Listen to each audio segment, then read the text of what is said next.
Hello everyone, welcome back to learning hub and आज का जो हमारा टॉपिक रहने वाला है वो होगा कनेक्टिव टिश्यू। ओके।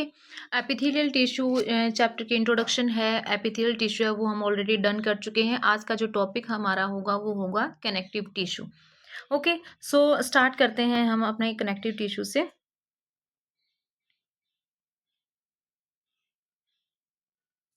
एक सेकेंड।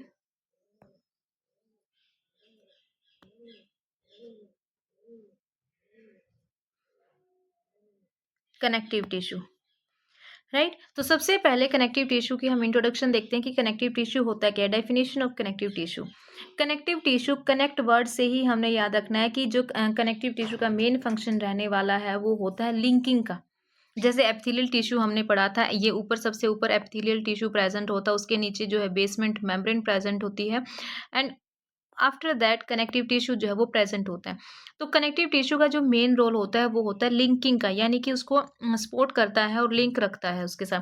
कनेक्टिव टिश्यू और मोस्ट अबंडेंट किस लिए है? क्योंकि ये हर जगह रिक्वायर्ड होता है, हर जगह कनेक्शन के अंदर ये काम आता है, तो ये मोस्ट अबंडेंट टिश्यू होता है and widely distributed in the body of complex animals. हर जगह डिस्ट्रीब्यूटेड होता है और मोस्ट अबंडेंट होता है। ये इसके दो मेन पॉइंट हैं। They are named so because, इसका ये नाम इसलिए रखा है क्योंकि इसका जो एक स्पेशल फंक्शन होता है वो कैसा होता है? लिंकिंग का होता है एंड सपोर्टिंग का होता है। जैसे एपिथेलियल टिश्यू को ये सपोर्ट कर रहा था, support other tissues and organ of the body, इसलिए इसके काम के अकॉर्डिंग ही इसको नाम दिया गया है कनेक्टिव टिश्यू, यानी कि ये कनेक्शन बना के रखता है एक दूसरे के साथ। डन। तो इसके कुछ करेक्टरिस्टिक्स हैं यहाँ पे गिवन है, तो हम इसके करेक्टरिस्टिक्स देते हैं। Cell secrete fibres of structural proteins called collagen and elastin. Collagen और इलास्टिन, जो सेल्स हैं, इसके जो सेल्स होते हैं वो फाइबर्स को सीक्रेट करते हैं। फाइबर यानी कि स्ट्रक्चरल प्रोटीन सीक्रेट करते हैं, जैसे कि हमारा कोलेजन हो गया या फिर इलास्टिन हो गया। कोलेजन क्या होता है? वाइट फाइबर होता है। कोलेजन क्या है? ये एक वाइट फाइबर होता है। इलास्टिन जो है वो हमारा येलो फाइबर होता है, सिंगल होता है। फाइबर का मेन काम क्या होता है? फाइबर का मेन काम होता है स्ट्रेंथ प्रोवाइड करना, इलास्टिसिटी प्रोवाइड करना एंड फ्लेक्सिबिलिटी प्रोवाइड करना। अब कनेक्टिव टिश्यू क्या क्या करता है? कनेक्टिव टिश्यू जो है वो, कनेक्टिव टिश्यू के जो सेल्स हैं वो फाइबर्स रिलीज करते हैं। अब उन फाइबर्स का काम क्या है कि वो स्ट्रेंथ प्रोवाइड करेंगे, इलास्टिसिटी प्रोवाइड करेगा और फ्लेक्सिबिलिटी। इलास्टिसिटी यानी कि वो, उसके अंदर इलास्टिसिटी होती है, वो स्क्वीज और कॉन्ट्रैक्ट और रिलैक्स भी कर सकते हैं। Okay. Cells also secrete modified polysaccharides. Cells जो है वो मॉडिफाइड पॉलीसेक्राइड्स भी सीक्रेट करते हैं। मॉडिफाइड पॉलीसेक्राइड्स के अंदर आता है हमारा accumulate between the cells and fibres act as a matrix. Polysaccharide यानी कि जो ग्राउंड सब्सटेंस होता है, जो ग्राउंड सब्सटेंस होता है, जो फ्लूइड होता है, जो मैट्रिक्स होता है, उसके अंदर उसमें वो इकट्ठा होता है वो पॉलीसेक्राइड्स। तो इसलिए हम कह सकते हैं कि ये वाले जो सेल्स होते हैं वो सीक्रेट करते हैं मॉडिफाइड पॉलीसेक्राइड्स को, जो कि एक्यूमुलेट होता है सेल एंड फाइबर के बीच में, एक्ट एज अ मैट्रिक्स यानी कि ग्राउंड सब्सटेंस। तो ये कुछ कैरेक्टरिस्टिक्स थे हमारे कनेक्टिव टिश्यू के, कि कनेक्टिव टिश्यू होता क्या है, उसका मेन फंक्शन क्या है, किस बिहाफ पे उसका नाम रखा गया है एंड उसके क्या क्या मेन मेन फीचर्स हैं। देन देन आता है हमारा classification of connective tissue. Classification of connective tissue यानी कि कनेक्टिव टिश्यू को कितने टाइप्स के अंदर डिवाइड किया। एक होता है हमारा लूज कनेक्टिव टिश्यू, एक होता है हमारा dense connective tissue and third one आता है हमारा स्पेशलाइज्ड कनेक्टिव टिश्यू। क्या है? Specialised connective tissue. तीन टाइप्स के अंदर इसको डिवाइड किया गया है, loose connective tissue, dense connective tissue and the specialised connective tissue. So one by one हम इनको देखते हैं कि इनके अंदर क्या चीजें होती हैं। Move to the next slide.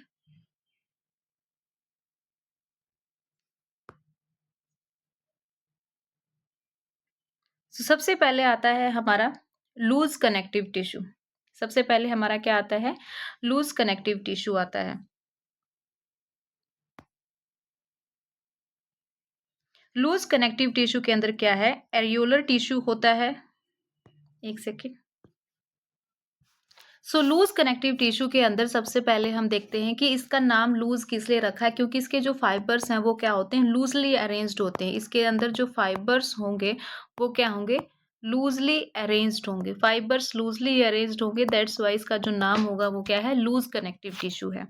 अब लूज कनेक्टिव टिश्यू है तो इसके अंदर दो टाइप्स के आते हैं, एक होता है हमारा एरियोलर टिश्यू, एरियोल मतलब इसके अंदर भी स्पेस प्रेजेंट होता है, एक होता है हमारा एडिपोज टिश्यू जो कि फैट रिलेटेड होता है, जो फैट को स्टोर करता है। Done.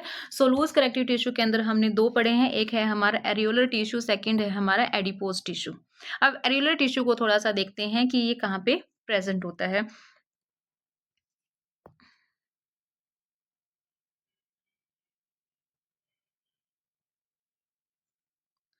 Areolar tissue present beneath the skin, कहाँ पर प्रेजेंट होता है, ये हमारी स्किन के नीचे प्रेजेंट होता है, कंटेन्स फाइब्रोब्लास्ट। सबसे पहले इसके अंदर क्या प्रेजेंट होता है, फाइब्रोब्लास्ट। फाइब्रोब्लास्ट क्या होते हैं, फाइब्रोब्लास्ट फाइबर फॉर्मिंग सेल्स होते हैं, क्या होते हैं, फाइबर फॉर्मिंग। इनका काम क्या होता है, ये फाइबर फॉर्मिंग सेल्स होते हैं।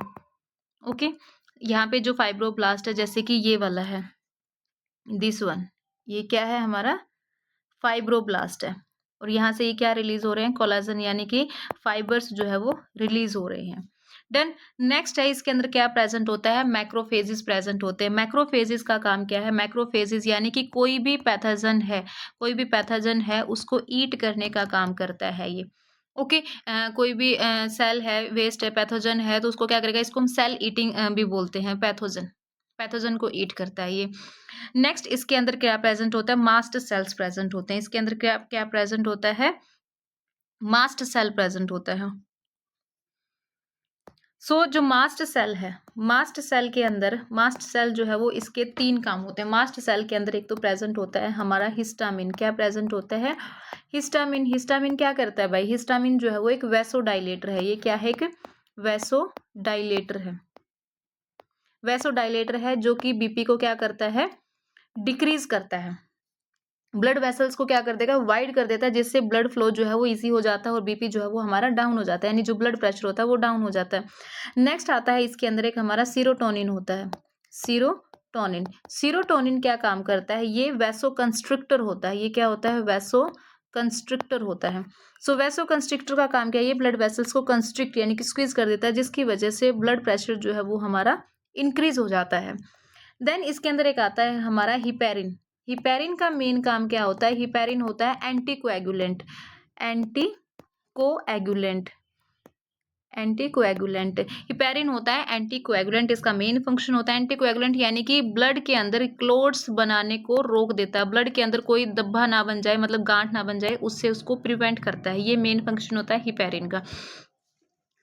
एरियोलर टिश्यू के अंदर हमने क्या क्या पढ़ा है, एरियोलर टिश्यू के अंदर प्रेजेंट होता है, एरियोलर टिश्यू जो है वो स्किन के नीचे प्रेजेंट होता है, इसके अंदर फाइब्रोब्लास्ट प्रेजेंट होता है, जैसे मैंने आपको डायग्राम के अंदर दिखाया, ये फाइब्रोब्लास्ट है। ओके, ये फाइब्रोब्लास्ट है, दिस वन फाइब्रोब्लास्ट जो कि फाइबर फॉर्मिंग सेल्स होते हैं। डन। नेक्स्ट आता है हमारा मैक्रोफेजेस। मैक्रोफेजेस ये वाले सेल्स होते हैं जो कि पैथोजन ईटिंग सेल्स होते हैं, पैथोजन को ईट करते हैं। नेक्स्ट आता है हमारा इसके अंदर मास्ट सेल्स, ये वाला है यहाँ पे इसने शो किया गया है, ये वाला क्या है, मास्ट सेल। मास्ट सेल के अंदर काम होता है हिस्टामिन यानी जो ब्लड प्रेशर को लो करेगा, सीरोटोनिन जो ब्लड प्रेशर को इंक्रीज करेगा, हिपेरिन जो कि एंटीकोएगुलेंट की तरह क्या करता है, एक्ट करता है। ये सारी चीजें एरियोलर टिश्यू के अंदर प्रेजेंट होती हैं और यहाँ वहाँ प्रेजेंट होती है, इसमें बीच बीच में क्या है, स्पेस भी प्रेजेंट होता है, और स्पेस प्रेजेंट होने की वजह से इसका नाम क्या रख दिया है, एरियोलर टिश्यू, इसका जो है वो नाम रख दिया गया है। डन। नेक्स्ट अब लूज कनेक्टिव टिश्यू के अंदर जो सेकंड टाइप आता है वो आता है हमारा एडिपोज टिश्यू। एडिपोज टिश्यू, ये रहा एडिपोज टिश्यू। एडिपोज टिश्यू का काम क्या होता है कि जो हमने खाना खाया वो सारा का सारा एकदम से तो यूज होता नहीं है ना, तो वो स्टोर हो जाता है किसकी फॉर्म में, फैट स्टोरेज एरिया, किसकी फॉर्म में स्टोर हो जाता है, ये सारा का सारा फैट स्टोर हो जाता है और न्यूक्लियस जो है वो यहाँ पे प्रेजेंट होता है। एडिपोज टिश्यू का काम होता है located mainly beneath the skin, cell specialised to store fat, fat को स्टोर करने का काम होता है एडिपोज टिश्यू का। डन। ये था हमारा loose connective tissue. Loose connective tissue अगर हम देखें तो इसका जो मेन फंक्शन होता है वो होता है सपोर्टिंग फ्रेमवर्क फॉर एपिथेलियम। क्या करता है ये, framework for epithelium, framework for epithelium, यानी एपिथेलियम का ये एक फ्रेमवर्क बनाता है, ये एक ढांचा बनाता है। डन। आगे की तरफ चलते हैं। जो नेक्स्ट आता है हमारा, नेक्स्ट वाला कौन सा है? Dense connective tissue. जो नेक्स्ट टाइप है वो कौन सा है हमारा? वो है डेंस कनेक्टिव टिश्यू। डन। अब डेंस कनेक्टिव टिश्यू के अंदर जो है वो दो तरीके के आते हैं। डेंस कनेक्टिव टिश्यू, इसकी जो अरेंजमेंट होती है, इसको डेंस किस लिए बोला है? क्योंकि ये बिल्कुल ही कंपैक्टली पैक्ड होता है। ये क्या होता है? कंपैक्टली पैक्ड होता है, इसलिए इसका नाम रख दिया गया है डेंस कनेक्टिव टिश्यू। ये क्या होता है? कंपैक्टली पैक्ड होता है। लूज कनेक्टिव टिश्यू था क्योंकि वो लूजली अरेंज्ड था। डेंस कनेक्टिव टिश्यू है क्योंकि ये बिल्कुल डेंस कंपैक्टली पैक्ड होता है, इसके अंदर स्पेस जो है वो प्रेजेंट नहीं होता है। तो इस यहाँ पे हमें दो तरीके के देखने को मिलेंगे। एक होता है हमारा रेगुलर, एक होता है हमारा रेगुलर कनेक्टिव टिश्यू और एक होता है हमारा इरेगुलर। एक कौन सा होता है? रेगुलर। रेगुलर के अंदर जैसे कि आप यहाँ पे देख सकते हैं कि कोलेजन फाइबर है, सॉरी, यहाँ पे आपको दिख भी रहा होगा। यहाँ पे ये जो कोलाजन फाइबर है, ये देखिए इस तरीके से बिल्कुल ही पैरेलली अरेंज्ड होते हैं, रेगुलर तरीके से अरेंज्ड होते हैं। क्या है ये? रेगुलर तरीके से सब जगह यहाँ पे अरेंज्ड होते हैं। सो इसके अंदर फॉर एग्जांपल अगर हम देखें, जैसे कि हमारा आता है टेंडन। अब टेंडन क्या होता है? टेंडन होता है कि जब बोन अटैच होती है bone with muscle, bone with muscle, तो ये जो अरेंजमेंट होती है, tendon which attach the skeletal muscles to the bone, skeletal muscle को बोन के साथ अटैच करती है, तो उस अरेंजमेंट को हम क्या कहेंगे? टेंडन कहेंगे। एक होता है हमारा लिगामेंट, एक होता है हमारा लिगामेंट। लिगामेंट के अंदर क्या होता है? लिगामेंट होता है bone to bone, bone to bone. जब एक बोन सेकंड बोन के साथ अटैच होगी तो वो क्या होगी? लिगामेंट होगी। इस तरीके से तो यहाँ पे जो ये प्रेजेंट होता है ये क्या है? हमारा लिगामेंट। डन। और स्केलेटल मसल के साथ जब बोन अटैच होती है इस तरीके से, तो ये जो जॉइंट होगा, ये वाला जो जॉइंट होगा इधर, ये क्या कहलाएगा हमारा? ये कहलाएगा हमारा टेंडन। डन। तो ये सब किसके अंदर आता है? ये आता है हमारा रेगुलर कनेक्टिव टिश्यू के अंदर, रेगुलर डेंस कनेक्टिव टिश्यू के अंदर आता है। इरेगुलर के अंदर क्या होता है? इरेगुलर के अंदर हमारी अरेंजमेंट जो है वो इरेगुलर होती है, इस तरीके से कहीं पर भी फाइबर्स जो हैं वो अरेंज हो जाते हैं, तो वो क्या होगी? हमारी इरेगुलर अरेंजमेंट होती है। डन। सो ये था हमारा। इसके अंदर मोस्टली जो है वो कोलेजन आते हैं दैट ओरिएंटेड डिफरेंटली, मतलब कि कोलेजन्स जो हैं वो अलग अलग तरीके से अरेंज करते हैं अपने आप को। और ये टिश्यू भी कहाँ प्रेजेंट होता है? ये टिश्यू भी प्रेजेंट होता है हमारा बीनीथ द स्किन, स्किन के नीचे प्रेजेंट होता है। Done. So this is all about dense connective tissue. Next अगर हम अब हम मूव करें हमारे थर्ड टाइप की तरफ, जो कि है हमारा specialised connective tissue. Third type क्या है हमारा? वो है specialised connective tissue. Specialised connective tissue के अंदर क्या है? स्पेशलाइज्ड कनेक्टिव टिश्यू के अंदर अब हमारा आता है कार्टिलेज सेल्स। क्या आते हैं हमारे? Cartilage cells, cartilage cells. अब कार्टिलेज कहाँ प्रेजेंट होता है? कार्टिलेज प्रेजेंट होता है बिटवीन द स्पेस, स्पेस के बीच में, यानी कि टर्म दी गई है एनसीईआरटी के अंदर लेक्यूनाई। लेक्यूनाई, लेक्यूनाई का मीनिंग क्या होता है? स्पेस। कार्टिलेज जो है वो स्पेस के बीच में प्रेजेंट होता है, दो बोन्स के बीच का जो स्पेस हो गया। मेनली ये शॉक अब्जॉर्बिंग सब्सटेंस होता है, शॉक अब्जॉर्बिंग होता है, शॉक अब्जॉर्बिंग टिश्यू होता है। और किसके अंदर आता है? ये स्पेशलाइज्ड कनेक्टिव टिश्यू के अंदर आता है, कार्टिलेज। तो कार्टिलेज फॉर्मिंग सेल्स को हम क्या कहेंगे? सबसे पहले कुछ सेल्स होते हैं जैसे कि कॉन्ड्रोब्लास्ट, नाम सुना होगा आपने, कॉन्ड्रोब्लास्ट। कॉन्ड्रोब्लास्ट का मतलब होता है कि ये कार्टिलेज फॉर्मिंग सेल्स हैं। ये क्या है? कार्टिलेज फॉर्मिंग सेल्स हैं। डन। एक आता है हमारा कॉन्ड्रोसाइट्स। कॉन्ड्रोसाइट्स, कॉन्ड्रोसाइट्स हम कार्टिलेज सेल्स को ही बोलते हैं, जैसे कि यहाँ पे डायग्राम के अंदर लिखा हुआ है। कॉन्ड्रोसाइट्स क्या होता है? ये कार्टिलेज सेल्स होते हैं। और इसका जो मैट्रिक्स होता है वो कॉन्ड्रोइटिन सल्फेट और उसके अंदर हाइलुरोनिक एसिड जो है वो प्रेजेंट होता है। यहाँ पे एक स्लाइड है, गिवन है कार्टिलेज के बारे में। देन कार्टिलेज इंट्रासेलुलर मटेरियल जो है वो इसका क्या होता है? सॉलिड होता है और पेलिएबल होता है, सॉलिड होता है और पेलिएबल होता है। पेलिएबल का मीनिंग क्या है? कि ये स्क्वीज हो सकता है, मोल्डेबल हो सकता है, मोल्ड हो सकता है। डन। रेसिस्ट कंप्रेशन, कंप्रेशन का मतलब है कि ये कंप्रेस हो सकता है, ये कंप्रेस हो सकता है और वापिस से फिर अपनी पोजीशन में आ सकता है। इसकी जो पोजीशन मतलब इसकी जो स्ट्रक्चर है, इसकी जो शेप है, उसके ऊपर कोई डिफेक्ट जो है मतलब कोई इफेक्ट उसके ऊपर जो है वो नहीं पड़ेगा, वापिस अपनी पोजीशन के अंदर हो सकता है, इसलिए है resist compression. Cells chondrocytes enclosed in small cavities यानी कि lacunae. Okay, chondrocytes cartilage cells को हम क्या कहते हैं, जो कार्टिलेज सेल्स होते हैं, कार्टिलेज जो सेल्स होते हैं उनको हम क्या कहेंगे, कॉन्ड्रोसाइट्स कहेंगे। और कॉन्ड्रोब्लास्ट जो कार्टिलेज फॉर्मिंग सेल्स होते हैं। अब इसकी लोकेशन क्या है, कहाँ कहाँ पे कार्टिलेज हमें देखने को मिलती है। Tip of the nose, nose की जो टिप होती है। आउटर ईयर, ईयर का जो आउटर वाला पोर्शन है वहां पे हमें देखने को मिलता है। जॉइंट्स के अंदर हमें जहां जहां पे जॉइंट्स होंगे वहां पे कार्टिलेज प्रेजेंट होता है। Between adjacent bones of vertebral column, जो हमारी रीढ़ की हड्डी होती है, वर्टिब्रल कॉलम होती है, वहां पे जो स्पेस प्रेजेंट होता है उस स्पेस में भी हमें कार्टिलेज देखने को मिलेगा। Limbs and hands in adults, जो लिम्स और हैंड्स होते हैं अडल्ट्स के, वहां पर भी हमें कार्टिलेज जो है वो देखने को मिलेगा। अब ये इंपॉर्टेंट लाइन एनसीईआरटी के अंदर गिवन थी। In vertebrate embryos most cartilages are replaced by bones in adult. Embryo के अंदर कार्टिलेज होता है, बट जैसे ही वो अडल्ट में कन्वर्ट होता है तो कार्टिलेज जो वर्टिब्रेट एम्ब्रियोज के अंदर मोस्ट कार्टिलेज जो है वो किसके अंदर चेंज हो जाएंगी, बोन्स के अंदर कन्वर्ट हो जाती हैं। किसके अंदर कन्वर्ट हो जाएंगी, बोन्स के अंदर वो कन्वर्ट हो जाएंगी। सो ये था हमारा कार्टिलेज। डन, जो कि सॉलिड होता है, पेलिएबल होता है। ये पॉइंट्स इसके अंदर हमने याद रखने। नेक्स्ट, स्पेशलाइज्ड कनेक्टिव टिश्यू के अंदर आता है हमारा बोन। बोन क्या होता है, ये हार्ड होती है एंड नॉन पेलिएबल ग्राउंड सब्सटेंस होता है। हार्ड होती है मतलब बिल्कुल टफ होता है, नॉन पेलिएबल यानी कि नॉट मोल्डेबल, मोल्ड नहीं मतलब इसको हम मोड़ नहीं सकते हैं। आप अपनी हड्डियों को मोड़ तोड़ तो नहीं सकते हो, टूट ही जाएंगी वो, है ना। And rich in calcium salt, इनके अंदर सबसे ज्यादा क्या प्रेजेंट होता है, कैल्शियम साल्ट प्रेजेंट होता है एंड कोलाजन फाइबर्स हमें इसके अंदर देखने को मिलते हैं। काम क्या है, provide the structural frame to the body, ये प्रोवाइड करती हैं structural frame to the body.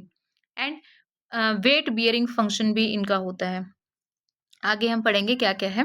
Cell, इनके जो सेल्स होते हैं वो क्या होते हैं, ओस्टियोसाइट्स होते हैं, present in spaces called the लैक्यूनाई।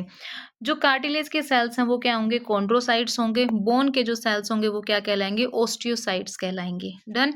Function क्या है, support and protect softer tissues, जो बोन्स के नीचे सॉफ्ट टिश्यूज प्रेजेंट होते हैं उनके प्रोटेक्ट करने का काम करता है। वेट बियरिंग काम करता है। वेट बियरिंग इसका फंक्शन होता है। लिम्ब बोन्स यानी कि जो हमारी लेग बोन्स होती हैं वो हमारी पूरी बॉडी के वेट को गेन करती हैं, मतलब पूरी बॉडी के वेट को क्या करती हैं, हैंडल करके रखती हैं, है ना। मूवमेंट है, इंटरेक्ट विद स्केलेटल मसल्स, जो बोन्स हैं वो मसल्स के साथ इंटरेक्ट करके मूवमेंट के अंदर, लोकोमोशन के अंदर भी हेल्प करती हैं हमारी। डन। नेक्स्ट है बोन मैरो। कुछ बोन्स के अंदर जो है वो बोन मैरो प्रेजेंट होती है, और बोन मैरो किसकी साइट होती है, बोन मैरो साइट होती है ब्लड सेल प्रोडक्शन की। बोन मैरो किसकी साइट होती है, ब्लड सेल प्रोडक्शन की। तो इसके ये थे हमारे स्पेशलाइज्ड टिश्यू। स्पेशलाइज्ड टिश्यू के अंदर एक आता है हमारा कार्टिलेज, सेकंड आता है बोन, और एक थर्ड वन आता है इसके अंदर हमारा ब्लड। थर्ड वन क्या आता है, ब्लड आता है। Done. Blood the fluid connective tissue, blood क्या है, ये फ्लूइड कनेक्टिव टिश्यू है। ये सॉलिड और हार्ड नहीं होता है। इसकी जो कंपोजिशन होती है वो क्या होगी, डू नॉट कंटेन फाइबर्स, और इसके अंदर कोई फाइबर्स जो है वो नहीं होता है। ब्लड के अंदर डोंट कंटेन फाइबर्स, इसके अंदर कोई भी फाइबर्स जो है वो प्रेजेंट नहीं होता है। ये फ्लूइड कनेक्टिव टिश्यू होता है। इसकी जो कंपोजिशन है वो क्या होगी, प्लाज्मा है, जिसके अंदर मेनली क्या प्रेजेंट होता है, वाटर प्रेजेंट होता है। नेक्स्ट आरबीसी होते हैं, इसके अंदर डब्ल्यूबीसी होती हैं, और हमें प्लेटलेट्स देखने को मिलती हैं। मेन ये क्या है, सर्कुलेटिंग फ्लूइड है। इसका काम क्या क्या होता है, oxygen and carbon dioxide, nutrient help in transport of various substance, oxygen and CO2 को ट्रांसपोर्ट करता है, न्यूट्रिएंट्स को ट्रांसपोर्ट करता है, हार्मोन्स को ट्रांसपोर्ट करता है, वेस्ट प्रोडक्ट्स को ट्रांसपोर्ट करता है। ओके, सो ये थे हमारे स्पेशलाइज्ड कनेक्टिव टिश्यू, यानी कि कार्टिलेज हो गया, बोन्स होगी एंड ब्लड हो गया। ये स्पेशलाइज्ड कनेक्टिव टिश्यू थे। डेंस के अंदर हमने पढ़ा था रेगुलर एंड इरेगुलर, इसके अंदर हमने देखा था। और लूजली कनेक्टिव टिश्यू के अंदर हमने पढ़ा था एरियोलर वाला पढ़ा था, एंड एक एडिपोज टिश्यू पढ़ा था। ओके, सो ये कंप्लीट मिला के हमारा क्या था, कनेक्टिव टिश्यू। क्या था ये, कनेक्टिव टिश्यू, जिसका मेन काम होता है लिंकिंग एंड सपोर्टिंग का। ओके।